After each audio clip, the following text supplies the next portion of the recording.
in regards to yesterday's segment and announcement on ReviewTechUsa, first of all, overall, people liked the fact that I got caught up with ReviewTechUsa and all of his antics. People are having a good laugh at it.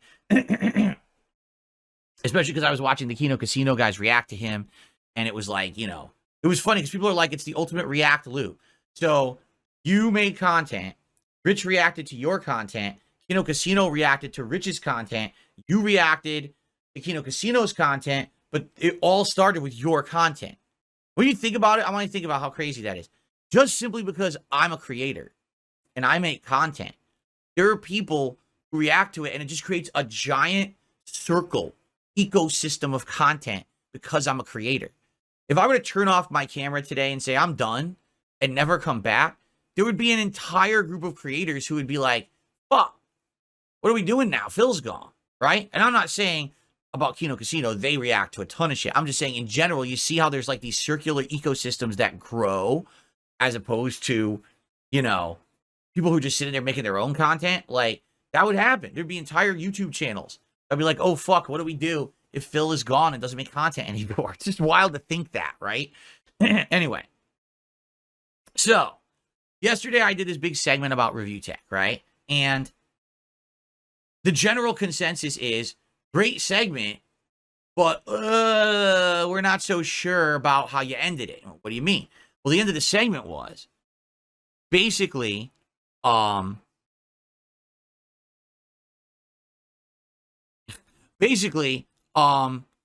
me, I wanted to have Review Tech on my podcast for a couple of reasons. Okay? Reason number one, hold on, because I have to do a freaking conversion here. So silly. Are you serious? This is ridiculous. Hold on. Gotta do something here. This is Norwegian. Okay. I received a Norwegian super chat from Nulla Viking. And I can't say this because what he said is something that I can't say on YouTube. But then he says, I'm doing an edgy super chat. Fun to see you in the sector. Glad to see you're more fun and relaxed than you used to be. Thank you, Nulla Viking. I appreciate that. That's actually the biggest super chat of the day. It's the equivalent of $11.24. So Mola Viking has unseated Dark Ethan with that super chat, and that gets us up to $43 in contributions today so far. Well, nearly a third of the way there to the goal. Thank you so much. Okay, getting back on track here. So yesterday, after the reacting to Review Tech segment, I basically said I'm talking with the man about having him appear on the show, and we haven't hammered in the date yet. And honestly, that's mostly because of me, because I don't know my exact work schedules because they fluctuate, right? When I told you guys that I'm going to probably have Review Tech on the show, and there's a couple of reasons why I want him on, the reaction was very mixed, to say the least, okay? We had people coming, leaving comments. People were tweeting me. People were DMing me. People were emailing me. I'm not kidding. And they were like, you should not have this man on your show, okay? Now, allow me to explain my rationale of why I'm considering having Review Tech on this podcast as an interview. Okay, number one, we have tremendous history, correct? I mean, this guy has essentially crapped on me for 10 years on YouTube, arguably made hundreds of thousands of dollars on my back. Again, if I wasn't a content creator and I wasn't making stuff, he would have nothing to make fun of. But because I am, he does. And a day when he made fun of me is a day he would get views and make money from his audience. And it's funny because you would say, well, if that's the case, isn't it just because, you're easy to make fun of or whatever? Yes and no. All right. I feel like I'm an easy target, or I was an easy target. Not anymore because now I clap back. But I feel like I was an easy target at one point. And because, when everyone's ganging up on me, this is how you don't play, spawning this big negative movement against me. If no one ever has my back and no one's ever going to speak up for me in any rational way, I'm just talking about myself and no one really gives a shit, right? Really, when someone gets your back, things change, correct? So, he's crapped on me for 10 years. He's made hundreds of thousands of dollars on my name. He even fucking sold merch with my likeness on it without permission. I want you to think about how crazy that is, right? So, for me to have him on my show and to finally have this conversation with him about what the fuck is he up with him? Why did he latch onto me in this pretty unhinged way, why does he keep talking about me? To this day, he's still doing it. I mean, I literally just yesterday was reacting to him reacting to me, the casino reacting to him. Like, why is he still doing it? Right? How does he not understand that if he would just do something else, something different, something creative, it would be better for him?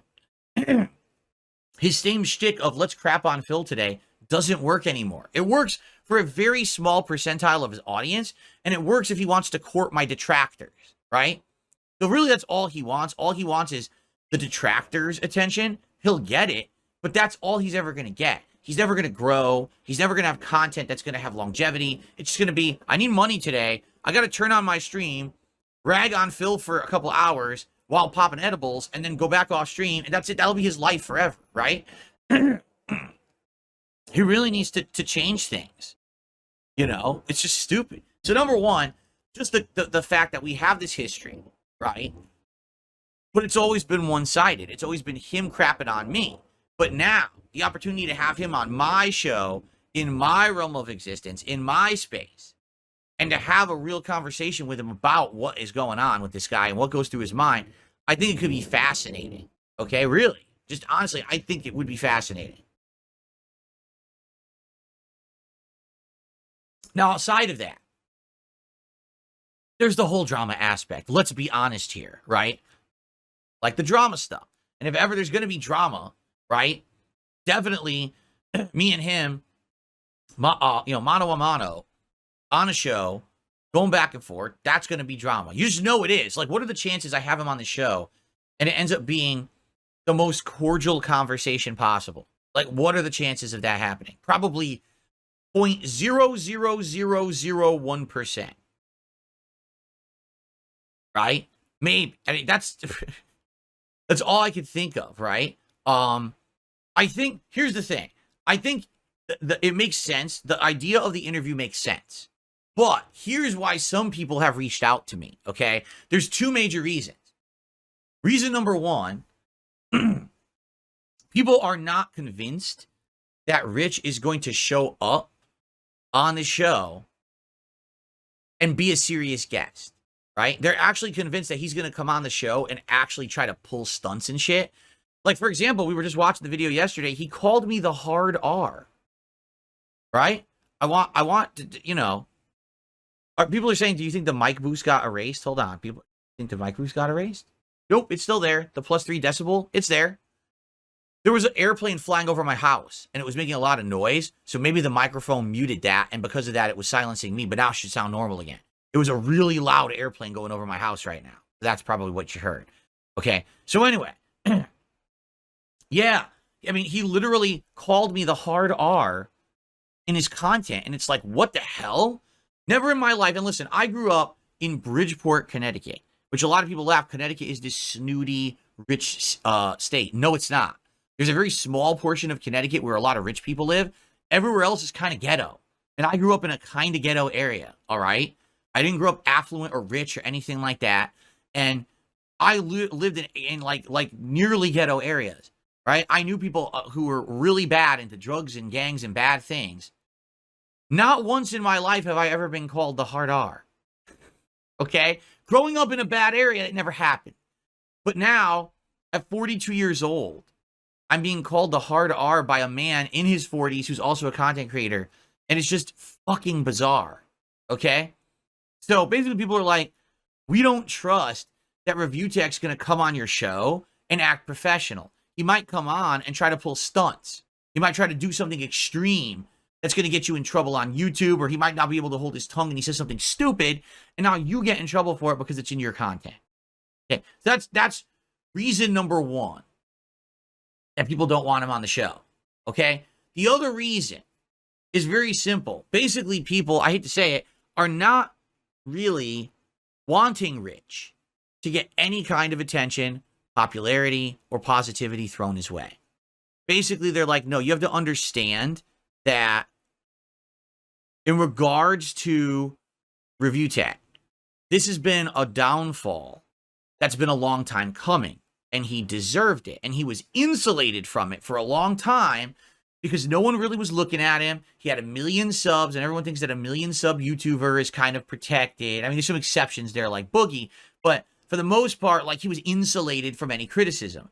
This year, all the criticism got thrown towards him, and he's literally just blown over like a deck of cards. It was always a house of sticks that looked like a house of bricks, but now the house of sticks is collapsed, and people don't want this guy to get any kind of a foundation back. Some people have actually said that if I have him in this interview and I don't destroy him, which I could do, I already have, right? Like, I literally already have done this. And people are like, if you have him on this interview and you don't destroy him, and he comes off at least even looking half normal as a person, you're actually boosting this guy and you're helping him, and you shouldn't do that. I've actually been told, and I don't know if this is true or not. I'm sure Rich is going to watch this portion of my show and respond to it. But I've been told that Rich has actually tried to reach out to others and have conversations or appear on shows, and they've said, no, we don't want you. You know, no, absolutely not. That's why he's not streaming that much. That, you know what I mean? Like, all his like, any kind of collaborations or good graces that he had have fallen apart over the last year with all the controversy around him. And people don't want to be associated with this man.